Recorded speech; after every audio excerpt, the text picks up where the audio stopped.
Thanks so much for the introduction, Renee. I appreciate it. My name's Rebecca Hacker. I am an assistant research professor at Juniper Gardens Children's Project with the University of Kansas.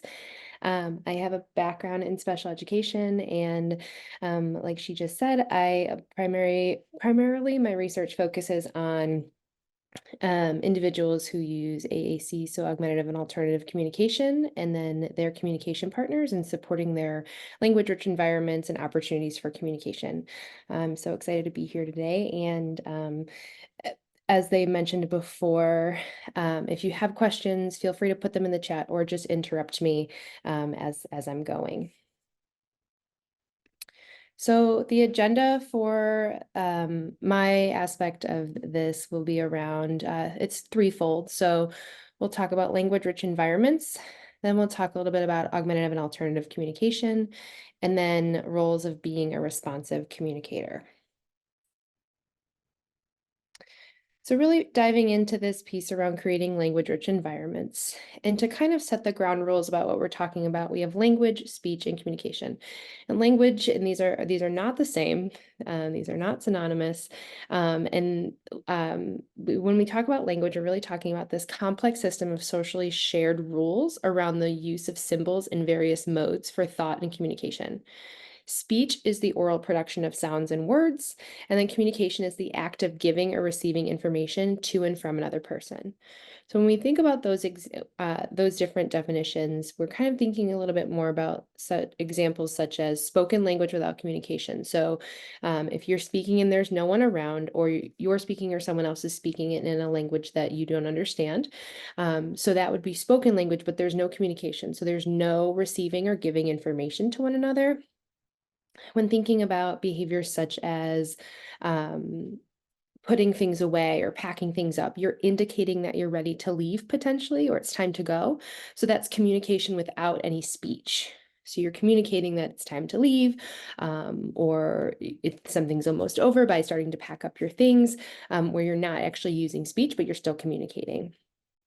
And then also thinking about potentially to sign language users interacting. This is thinking through language and communication without speech. So you're able to communicate with one another and you're using the same language, but you're not using speech. When we think about language, expressive language refers to the ability to understand and comprehend the rules and the components of language outward, so thinking more about the using them in functional ways, whereas receptive language is being able to understand and comprehend the rules. So understanding and comprehending the rules is really about that receptive language, where expressive is being able to exchange those in a functional way for getting needs or wants met, or ideas across to the other person. So when we think a little bit more about creating language-rich environments, we know that children learn language through social interactions with important people, and it's really through this transactional effect. So thinking about children's attempt to communicate, they can cause communication partners to provide language-appropriate opportunities for these exchanges. So really thinking about if someone communicates with you, you are going to communicate back. So it's really this opportunity to learn from one another, and in young children's environments, this is so often the case that it's back and forth. A child's learning from someone else is teaching the child. When we think about parents, they often provide extensive language samples to children as they begin to rapidly develop linguistically. Peer models are also a great communicator, and communication is key in supporting those growth and development of the language and communication skills. And then when you think about your language input, it's a lot around the quality and the quantity, so your responsiveness to the child. And when we think about the term environment, we're not only thinking about the actual location that the individual is in, but also the people and the things around them, potentially caregivers, our peers, adults, children, you name it, any sort of communication partner.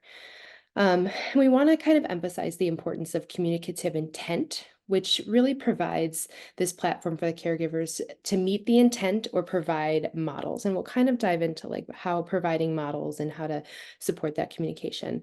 But communicative intent, so thinking about that function. When we're communicating, are we getting our needs met, whether it be an item through a request or socialization?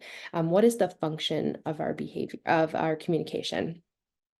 This really kind of stems from the key principles of that social interactionist perspective of language development. So really kind of this middle ground of nature versus nurture, so both biological and environmental factors.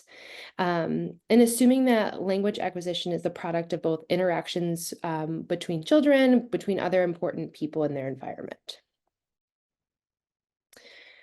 So as we kind of think about roles of communication partners for creating these language-rich environments, so not quite yet moving to this being a responsive communicator, but rather how do we set up environments to support a meaningful and effective communication? Um, One, start by creating opportunities through supportive environments. Um, Communication should not be a chore, and then modeling target language just above their expressive language skill. And remember, when we think of expressive language, we're not necessarily always thinking about speech, but we're thinking about the socially shared rules to communicate with one another. This might be through sign, this may be through pictures, this may be through a high-tech AAC device that you might see on an iPad where they're able to push a button and a voice is produced. So any way that they're able to express through communication to another partner is where we're kind of talking about this language where it's shared between partners. Um, language learners need consistent and ongoing opportunity to practice these skills. Some ways to support your environment are around asking questions, supporting initiations, giving them choices, withholding materials. So we would call that sabotage, where we're actually giving a little bit too little of something so that they have to request more, or they have to request help in a sense, potentially placing materials out of reach. So really thinking about intentionally arranging the environment so that the individual has to have a need to communicate. So really thriving on that need to communicate and then being able to reinforce it. Um, Always think about ways to support them in meaningful contexts, other than just say this, rather give them an opportunity to say, I want more goldfish, or just goldfish, a way that they can really indicate what they're looking to get from you, for an example. And a lot of these may focus on requests, but this can work for absolutely anything. So saying hi, not always waiting for them to say hi to you, kind of saying hi and then giving them an opportunity to respond either with a hand wave or with their synthesized speech on their device, with a picture, and what have you. And enhancing that social environment. So when we think about how can we support individuals through various forms of communication, one of those ways is through augmentative and alternative communication. And one thing that we don't often think about is everyone in this room will use some form of unaided communication, facial expressions, body movements, gestures, signs. All of these are examples among many other of unaided communication. And then we have aided communication. Aided communication is something that's in addition to your body. Unaided communication is something that is a way that you can communicate through aspects of your being and what's on your person. Whereas aided communication looks at things like graphic symbols, communication boards, communication books, and speech generating devices. This is all going to be based on the child's needs and their skill level. We have some kind of additionally thinking about some pre-intentional. So this is communication physical or emotional states, such as changes in muscle tone, movements, or crying or vocalization. So for example, this pre-intentional state of a baby crying when they're hungry. They have a need and they're crying, but they don't necessarily know that crying will always get them food. It may get them a diaper change. It may, so there's a variety of ways that could potentially maybe they're just uncomfortable. Maybe they want to be held. So that crying is communication, but it's not necessarily intentional for something. Where when we move to intentional communication, we're really thinking about a signaling behavior, aware of the ahead of time, of the effect that it's going to have on the listener, and it's going to be persistent until you get a response. So when we think about that transition of intentional crying, if the bottle is out of reach, or the food is out of reach, or the toy is out of reach, we're going to start crying with the intentionality that someone's going to hear me and somebody's going to be able to help me in this situation. Then when we transition, so that's more of the intentional, and then we think about functional. So we have this intention, and we know that we want the listener to hear me and respond to me in whatever that capacity is. And also thinking about this function. This is when we transition more to the oral words, written words, signs, graphic symbol, and we have communicative intent. Sometimes when we think about the variety of functional communication that we have, it could be through gestures, a high five, a wave. These are all functional ways of communication without needing any sort of aided communication or using any oral or written or signs or graphic symbols to support the communication. When we think about the sign of milk, the function is that we are hungry or thirsty and we're getting a behavior fulfilled. Whereas if we give a high five or a wave, we're feeling that social interaction for us. Some additional unaided forms could be vocalization, touch. And then when we think about aided, this is kind of where there's a spectrum in a sense of the type of aided that we could look at. It can be as simple as the symbol of a real fork, meaning the fork, a picture of a fork, a drawing of a fork, or the written letters of a fork. So we kind of think about when we're providing ways of alternative communication, such as a graphic symbol, what the iconicity level is to kind of say, what does the individual need? We kind of also want to think about what level of support do they need for the situation. We never really want to introduce a full-on speech generating device with an individual who has never interacted with one before, or we want to kind of transition those pieces to where they start to have some functional communication. We give them more ways to functionally communicate. So for example, potentially starting with one picture or one symbol to mean eat, or their favorite snack, or play. So they're able to, and communicate in a variety of ways and support them functionally. When we think about, we have low tech, which are things that can be found easily or don't require much technology to use. So potentially a printed picture of something, the actual object itself. For example, one thing that can be done is when for a student I used to have, we would have they loved basketball, so we had the rubber part of a basketball symbolize that he wanted to play basketball. So he didn't have to carry the entire basketball, but the little orange rubber with the dimples on it, he knew that was a basketball, so he was able to request a break for basketball. So kind of things like that of how can we support that individual based on the needs that they have and the skills that they have. When we get into the mid-tech, these oftentimes are through digitized voice. So a lot of times there'll be, there's opportunities for the list goes on of how many, and you can record yourself also saying the words over the actual symbols. So it will oftentimes require a battery recording and uses a little bit of tech. Whereas when we move to high tech, there's a lot of opportunities to support communication through apps on an iPad or individual programs on separate communication devices. But knowing that it's definitely a spectrum and there's opportunities for all to be able to participate at their individual level, and always starting with potentially the lowest form, such as just by printing pictures or communication board. When thinking about augmentative and alternative communication, there's no cognitive or other prerequisite for the use of AAC, and there's no hierarchy of methods of communication. And when we think about it, there's a lot of things you want to think about for individuals when selecting AAC, such as the access method. Do they have the fine motor skills to potentially touch a picture?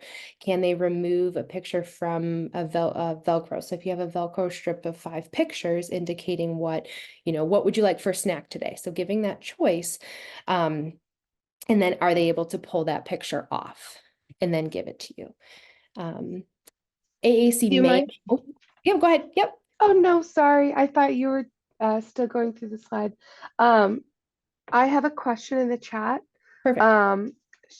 She says, I work with a lot of parents who are interested in obtaining AAC technological devices for their children and has been referring them to their child's IEP team at the school or the assistive technology provider for their region. Is that the best way to start, or do they need documentation or a referral from a doctor for CAN care to assist in this? So it can go either direction. I think that's a great way to start. Another thing that they could do is they could absolutely ask their pediatrician or their medical provider. I've experienced some having access to some through insurance or, other opportunities. So either one of those is a great way to start. And then they, based on their evaluation, they'll be able to kind of direct you further. It doesn't hurt to ask. All right. So when thinking about ways to support the child, if we're thinking about a communication book, are they able to carry that book? Are the pictures in there relatable? So thinking about the pictures that might be given to a child, what does that mean? Are they able to say, oh, I know this means this, or this is going to successfully get me what I want, and so on. We also kind of want to think about like the size, the weight, the portability, and the relatability. So being able to think about if they have a high-tech device, does the person actually sound like them? So when we think about high tech, a lot of times it's a synthesized voice. So you'll type in a word, you'll add a picture, and then it will produce a synthesized voice for you. That synthesized voice doesn't match the same potential gender of the individual. If it's a young child, does it sound like a kid or does it sound like an adult speaking? So we want to make it relatable for the people in their environment, giving them a true voice. Sorry. So it's never too late to start using AAC either. Any opportunity to give someone additional ways of communication is going to be helpful. It's going to support and enhance communication. And when we're thinking about supporting that communication, we always want to think about, as a communication partner, accepting all functional forms of communication. So don't eliminate. So for example, if they're learning to communicate through a picture, but they happen to make the sign for milk instead of giving the picture, accept all forms of any sort of functional communication that gets that communication across to the communication partner. And kind of to dive in a little bit deeper, this is kind of where we get to kind of bring it all together. So we have a background on AAC. We also have this kind of creating language-rich environment. So how can we actually make this work in our environments? So a couple ways to be a responsive communicator are, when thinking about what you're doing in your interaction with them, always modeling keywords from an interaction, a lesson, a book, and so on. Whatever you're doing, if you're eating, you can model eat. If you're asking someone for something and you happen to, let's say we're using a picture book or some picture options as a way of communication, we can actually model. So let's say if there's a picture of keeping with the theme milk, for example, we can say if there's a picture of milk, we can have the communication partner indicate to another speaking individual, can you hand me the milk? So the individual who would benefit from some communication support would be able to see that model between two communication speakers that were using the same form of communication. Another way is to map onto the students' focus, attention, or onto their actions. So call out what they're doing, whether that be verbally or whatever form, through sign, through graphic symbols, through an AAC device, whatever assistive communication they may need, you can model onto that.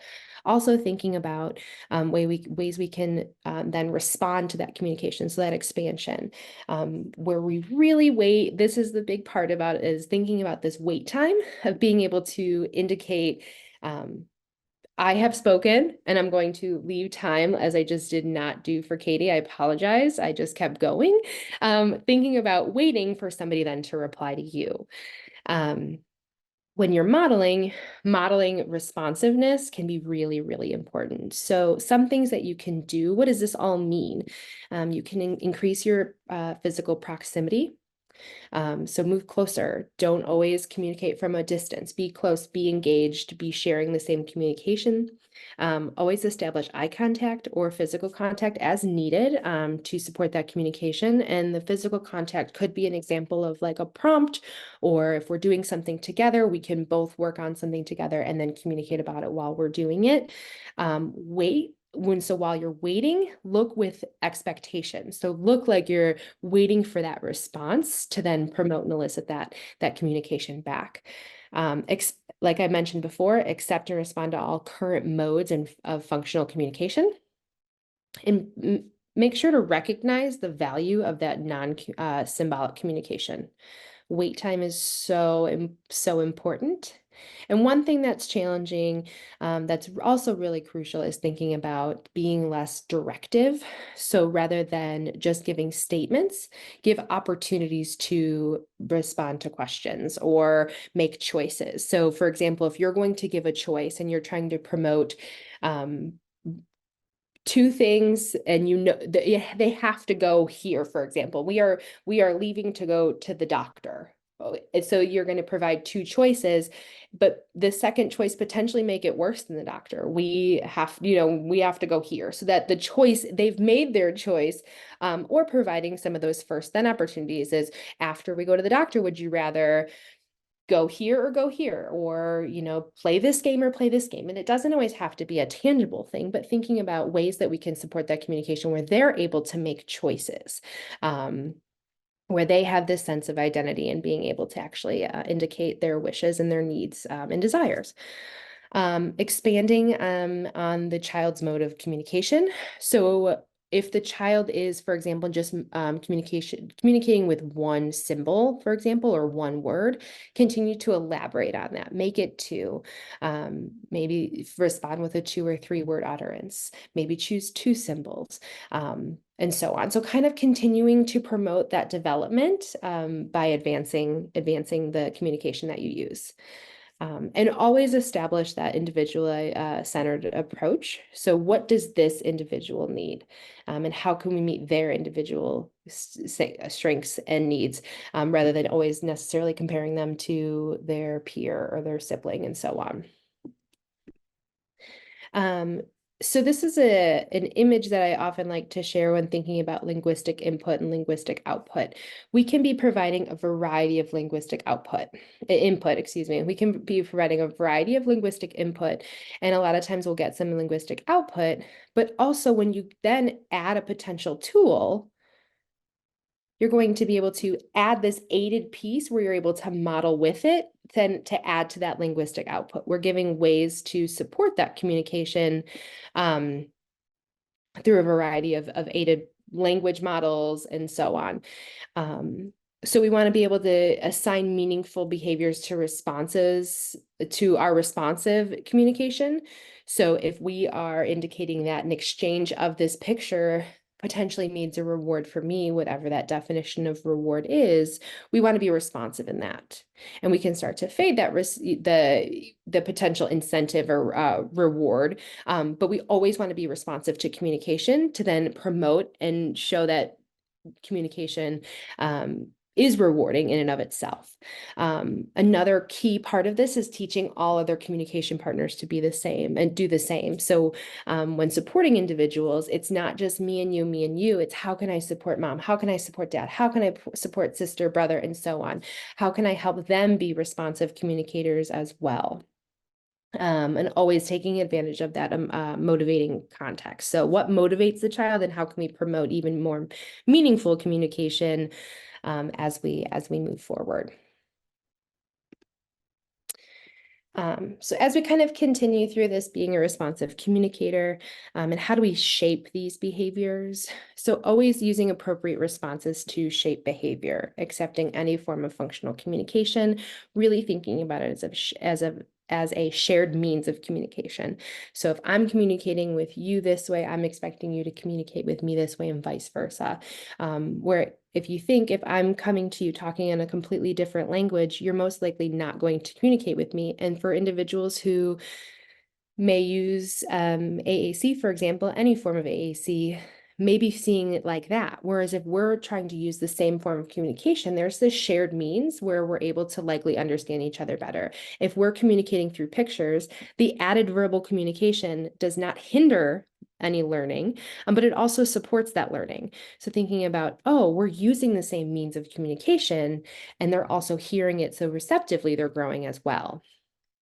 This can always vary by different students, by target modes, purpose, situation.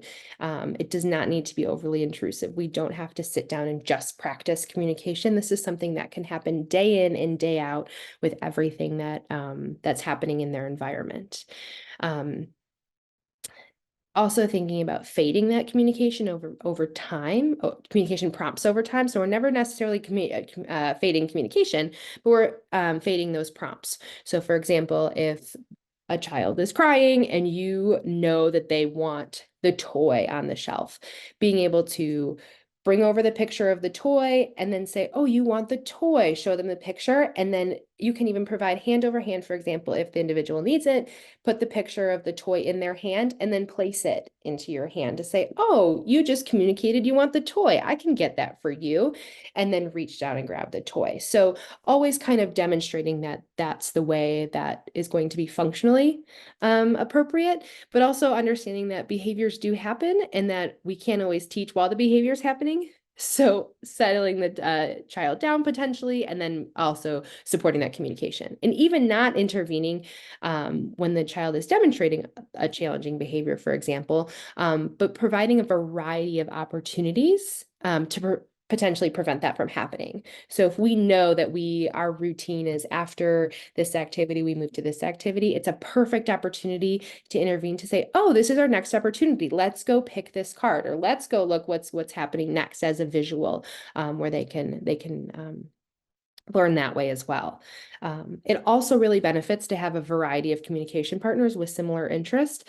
It's kind of similar to if you're going to the same person for absolutely everything that you have a question for, how do we know if others can potentially help you as well? So being able to say, oh, this communication partner, your brother can help you with this, show him what you want, communicate what you want, and then we can learn from each other as well. So thinking about more of a home environment, but this can help with peers in a classroom or whatever setting, being able to say, oh, these are a variety of communication partners, and then teaching them how to use this shared means of communication. So showing others how to use the communication board or the communication device, or the signs that are most crucial to that individual's communication, and always reinforcing the desired behaviors as they happen.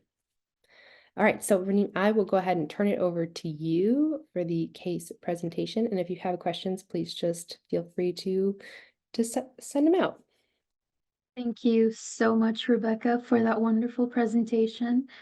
Does anyone have any questions before we turn it over to our case presenter?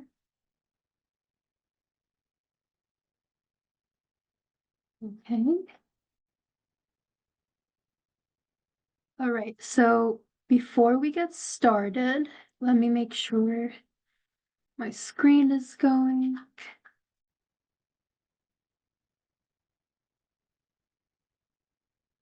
Okay, can you see my screen okay? Thank you. So just a couple of housekeeping things for the case presentation and structure. So the presenter will review the information about the case, the KUMC and ECHO community. So everyone on this call will ask questions, and the KUMC team will offer recommendations and solicit recommendations from the community. And our case presenter today is Kristen.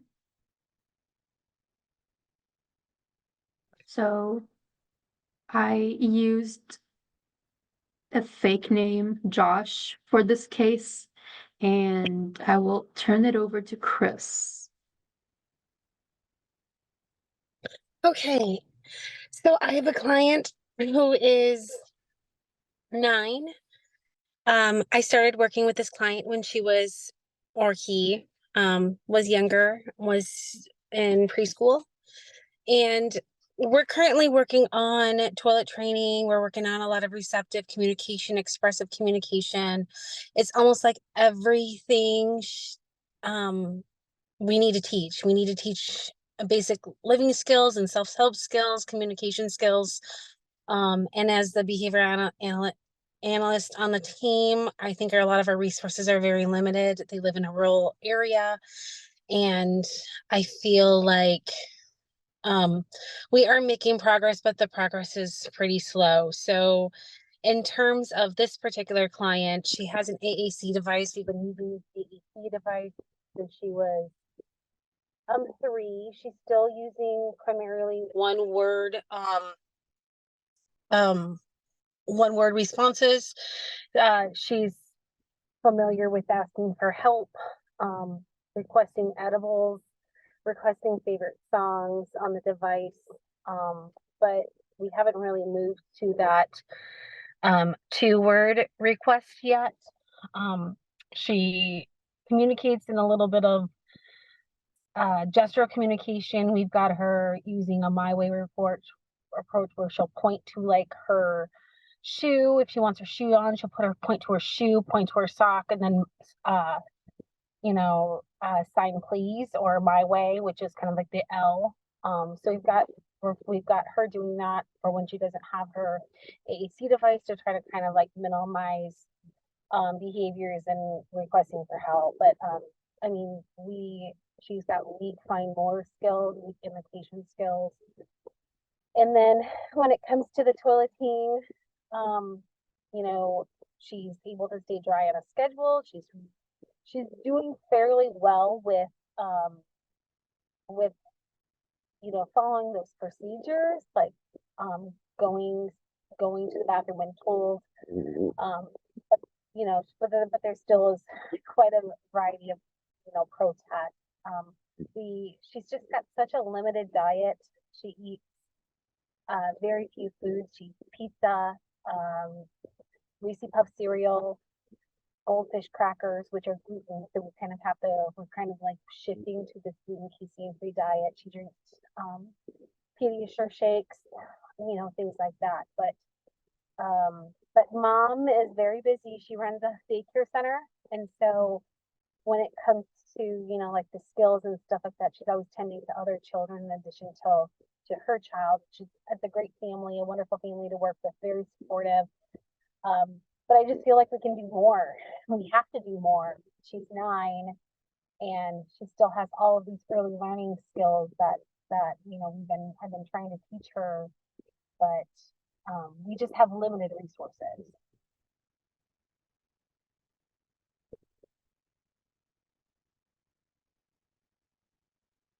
Okay. Thank you so much for sharing that.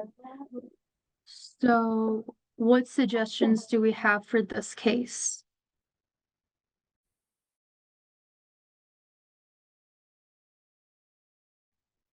I can just kind of chime in and give some ideas, and then everyone else you're more than welcome to join as well. When I think about that, and there's maybe some clarifying questions too, but potentially if others were to communicate that it's time for the bathroom or things like that, they could communicate in the same way that she does. So I know that it says that she has bathroom icons around the house. So potentially pointing to them. This could also potentially be embedded within the school day if the teachers are, able to do this as well, where they use the same icon, and any time on the schedule, they'll go over to the icon and say, okay, it's time for the bathroom. Indicating that this is what's happening. That's one way. I think another way could potentially be others in her environment. So potentially looking at mom supporting other kids in the daycare using that way of communication. So using the bathroom icon with everyone in the house. Oh, I have to go to the bathroom. I'm going to go, touch the bathroom icon on the wall. So it becomes a shared mean of communication. This could be one way. Do other people have any suggestions or ideas or other questions?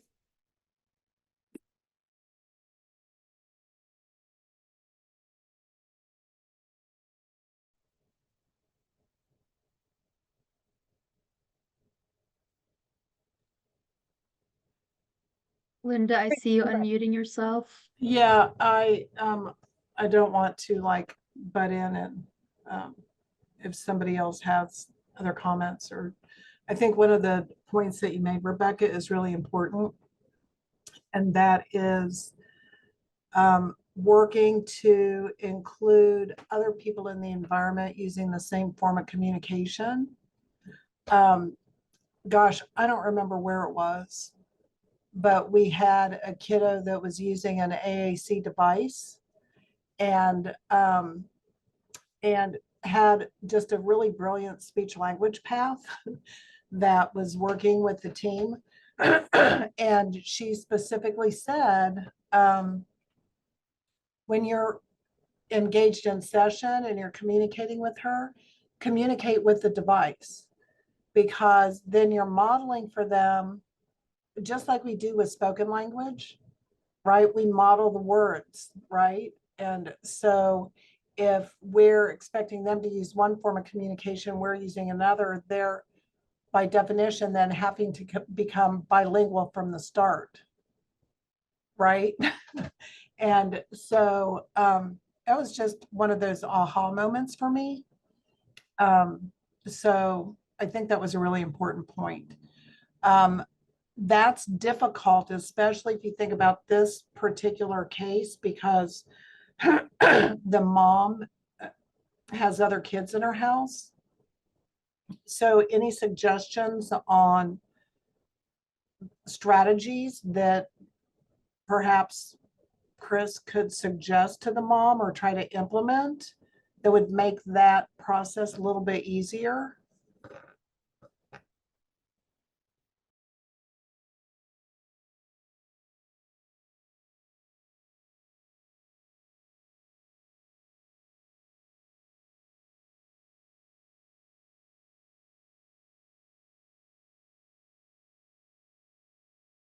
Looks like we don't have any suggestions. Thank you so I know in much. the past, we utilized a lot of the daycare children as peer models. And what I'm finding right now is some of the older daycare children as peer models, they aren't really as motivated or excited to join. And then now the age gap between this client and the younger kids, they're like two, a majority, I think the average age is two to three, and she's now 9, and so I mean, we wanted to do some more stories and songs and those types of activities. We've just got into school, which was great. So now she's actually going to school, and I'm working and collaborating with the school teachers. And yesterday we had a meeting with the occupational therapist, and so that collaboration is definitely increasing. And I'm glad that we were able to get into schools. But yeah, I just feel like if it's just me, like I would love to get her toilet trained, but I don't have 40 hours to go out and run a potty party. If it's just me, like it's almost like, so she's still in pull-ups because my availability is so limited. Well, outside of the toileting issue, I mean, that's a specific task that it's, like communication is important across different tasks. So what are some of the strategies or activities that you could use with a nonverbal client? Anybody have any kind of so I guess maybe the question is, just answer in the chat, how many people have worked with kids that are primarily nonverbal?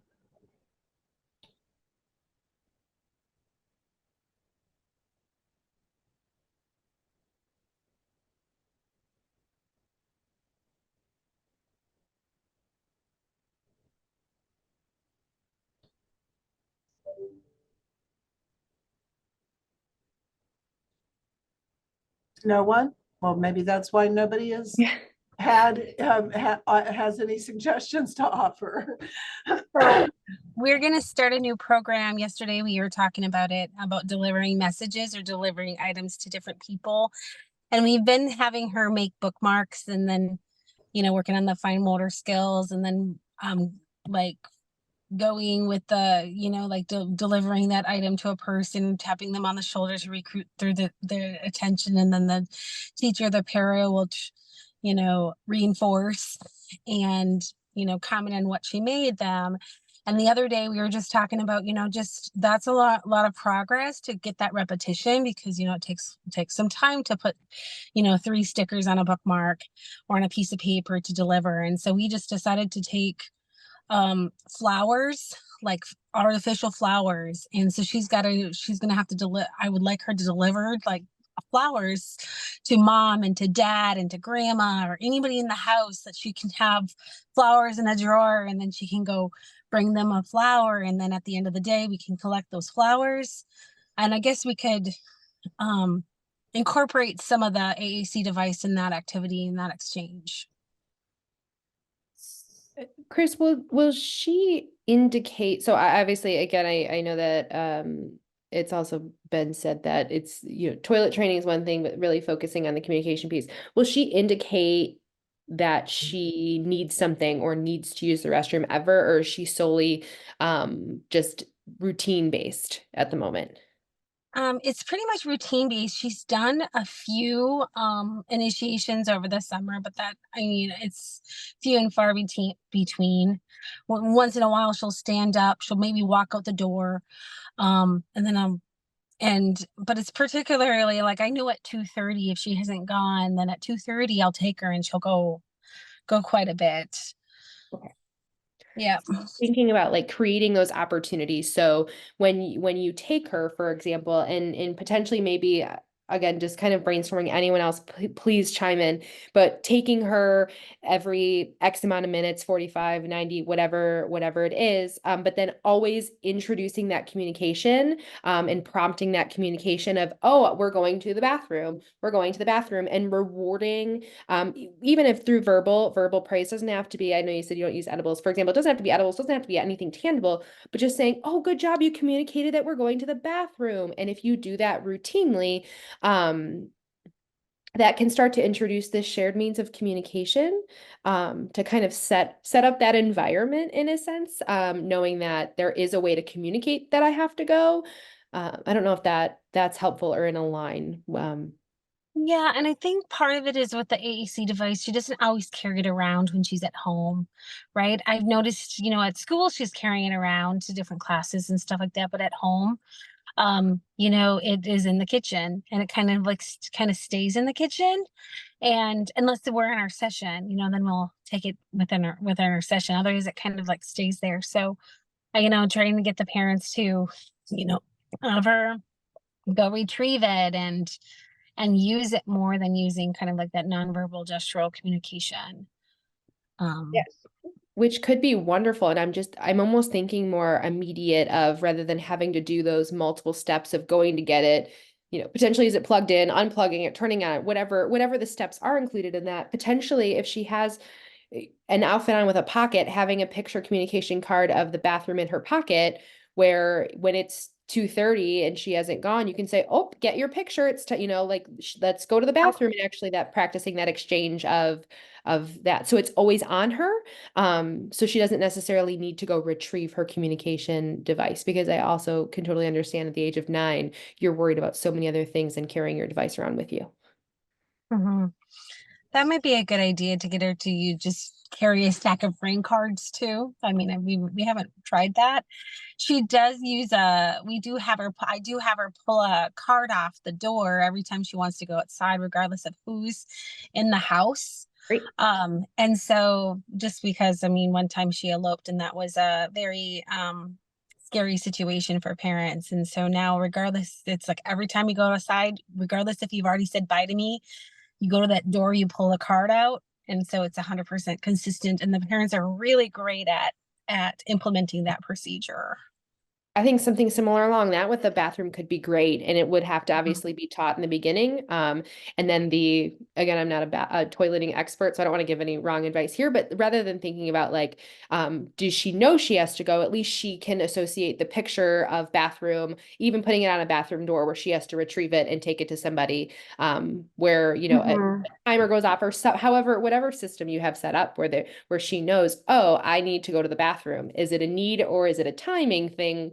That can kind of be worked out, but at least we have a way of, similar to when she's leaving the door, it's like, oh, the bathroom, it's not outside, it's a different location, but things happen in those locations. And I'm going to communicate that that's where I'm going now.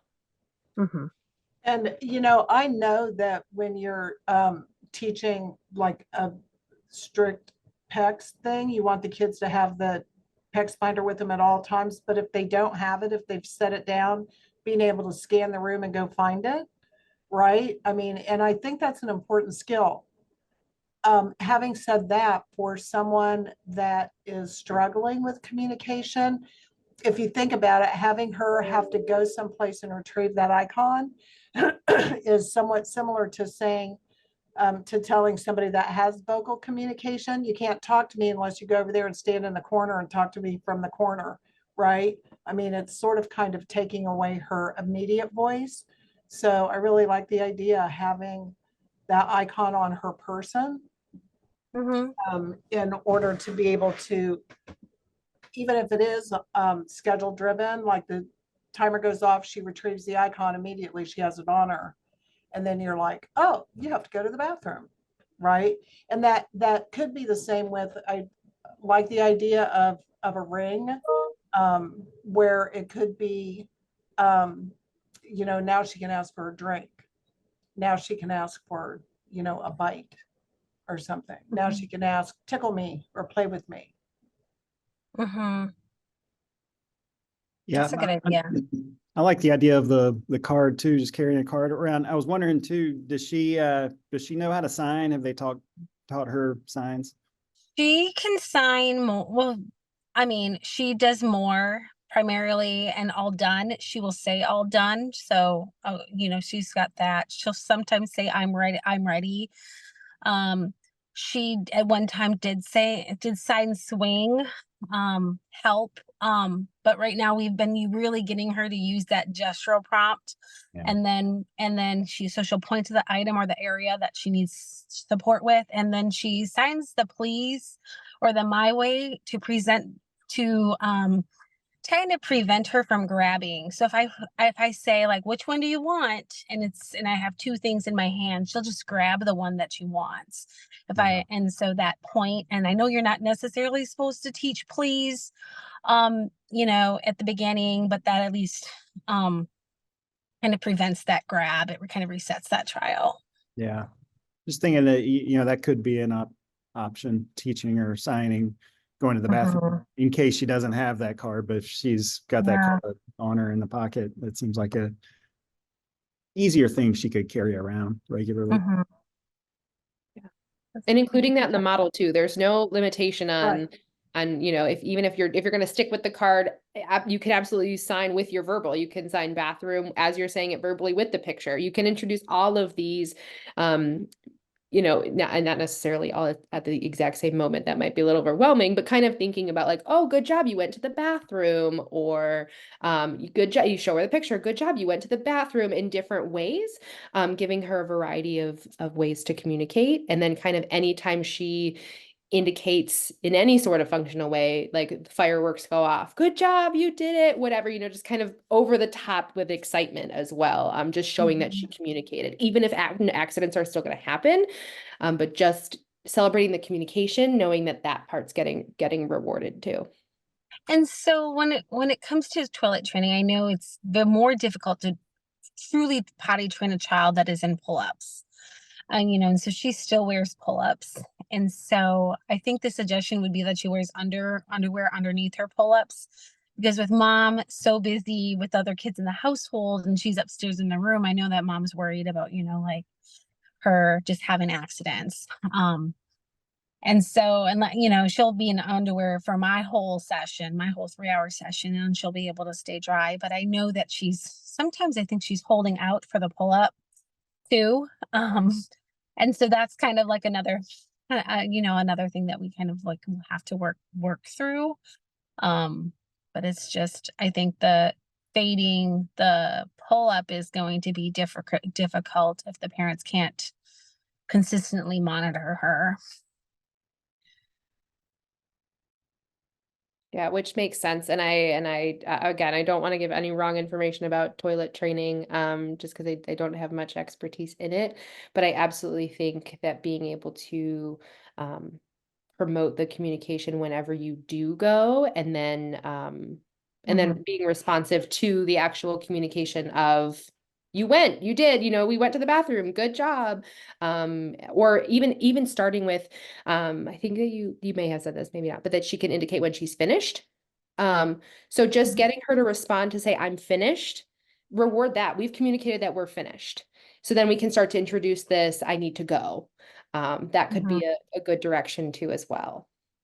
So now I was with this case presentation, when I signed up kind of like for the case presentation, I thought there was one on toilet training and then there was one on AAC. So I didn't know you were going to do both. So I apologize. No, you're fine. I just don't want to give you the wrong on information. toilet training. But my question for the AAC device is, with her, we're using the Toby. And I know there's a lot of speech pathologists that recommend the LAMP because it's based on motor planning. And I know sometimes Toby, it's harder to get those sentences because you have to go you have to go like, I want, and then the object, and then you have to go back to the adjectives. And it's really hard to form those sentences because you're manipulating so many different folders. Yeah. And I know that at one time, you know, a lot of people were recommending, you know, just teaching her like core vocabulary, park, I want park. And then maybe when you get to the park, you use more of the, like other forms of communication when you're there.